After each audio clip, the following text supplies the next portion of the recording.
ఒకటైతే క్లియర్ అండి. కూటమి గవర్నమెంట్ పైనైతే ప్రజలైతే ఆగ్రహంగా ఉన్నారు. ఇది క్లియర్‌గా తెలుస్తుంది. ఎందుకంటే సంక్షేమం విషయంలో వాళ్ళు ఇంప్లిమెంట్ చేయట్లేదు. ఏమనంటే డబ్బులు లేవంటారు. లేకుంటే ఇంకా టైం పడుతుందని చెప్తారు. ఈరోజు రేపని దాదాపు సంవత్సరం కాలం గడిచిపోతుంది గవర్నమెంట్ ఫామ్ అయ్యి. ఇప్పటి వరకు చంద్రబాబు నాయుడు గారు చాలా ప్రెస్ మీట్లు పెట్టారు. రేపు మాపు ఏస్తామని చెప్తున్నారు. అమ్మఒడి ఏస్తామని చెప్పారు. లేకుంటే రైతు భరోసా కూడా క్లియర్ చేస్తామని చెప్పారు. ఎందుకంటే ఈ 2 కీలకం. రైతులు ఇంపార్టెంటే, చదువుకునే పిల్లలు ఇంపార్టెంట్. ఎందుకంటే చాలామంది ఆ 15,000 వస్తాయనే కూలీ పనులు పంపించకుండా వాళ్ళ పిల్లల్నైతే చదువుకు పంపిస్తూ ఉన్నారు. పేదలకు సంబంధించిన వాళ్ళు, పూర్ పీపుల్ ఎవరైతే ఉన్నారో వాళ్ళైతే.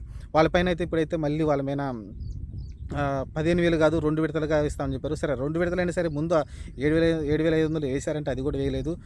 మే నెలని చెప్పారు. మే మరి అయిపోతుంది చూడాలి. మరి ఇంకా 20 రోజులు టైం ఉంది కాబట్టి ఈ లోపు ఏమైనా వేస్తారేమో చూడాలి డబ్బులు.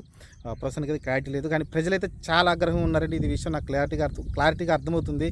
ఎక్కడ ఎవరు మాట్లాడుకున్నా సరే ఫస్ట్ గెలిచినప్పుడు పవన్ కళ్యాణ్ అందరిని పోయారు, లేకుంటే చంద్రబాబు నాయుడు గారు మళ్ళీ కంబ్యాక్ అయ్యారని మాట్లాడుకున్నారు. కానీ ఎప్పుడైతే వీళ్ళు హామీలు నెరవేర్చట్లేదో, ఏదైతే 3 సిలిండర్లు కావచ్చు, లేకుంటే రైతు భరోసా కావచ్చు, లేకుంటే తల్లికి వందనం కావచ్చు, లేకుంటే మిగతా ఏదైతే ఫ్రీ బస్సు కావచ్చు, ఎప్పుడైతే అమలు చేయట్లేదో అప్పటి నుంచి అయితే వీళ్ళు ఆగ్రహం ఉన్నారు. స్టార్టింగ్ 5 నెలలు 6 నెలలు అరే కొత్త గవర్నమెంట్ ఏర్పడింది, సరే వాళ్ళందరూ సర్దుకోవాలి కదా, కుదురుకోవాలనుకున్నారు.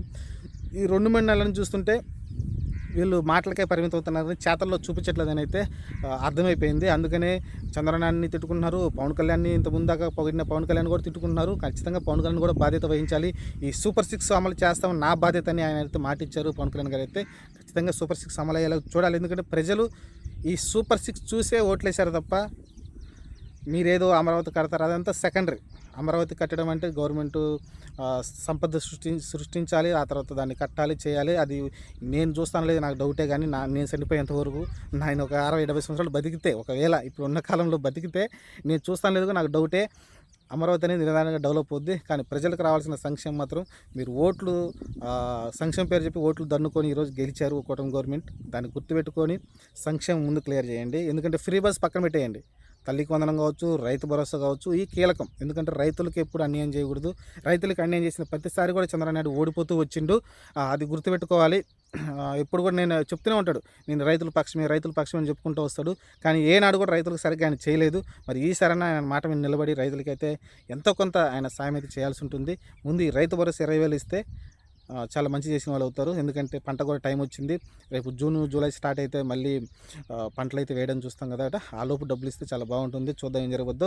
తల్లికి వందనం కూడా 2 విడతలుగా వేస్తామని చెప్తున్నారు. సరే ఫస్ట్ విడత ఈ మేలే వేస్తామని చెప్తున్నారు. మరి మేలే కనీసం స్కూళ్ళు స్టార్ట్ అయ్యే లోపలనే వేస్తే వాళ్ళ చదువులకి పుస్తకాలకు కావచ్చు వాటికైతే ఉపయోగపడుతుంది ఆ డబ్బులు అయితే. చూద్దాం మరి ఏం జరగవద్దు. ప్రస్తుతానికైతే కూటమి గవర్నమెంట్ ఎంతో కొంత వ్యతిరేకత అయితే ఉంది ప్రజల్లో.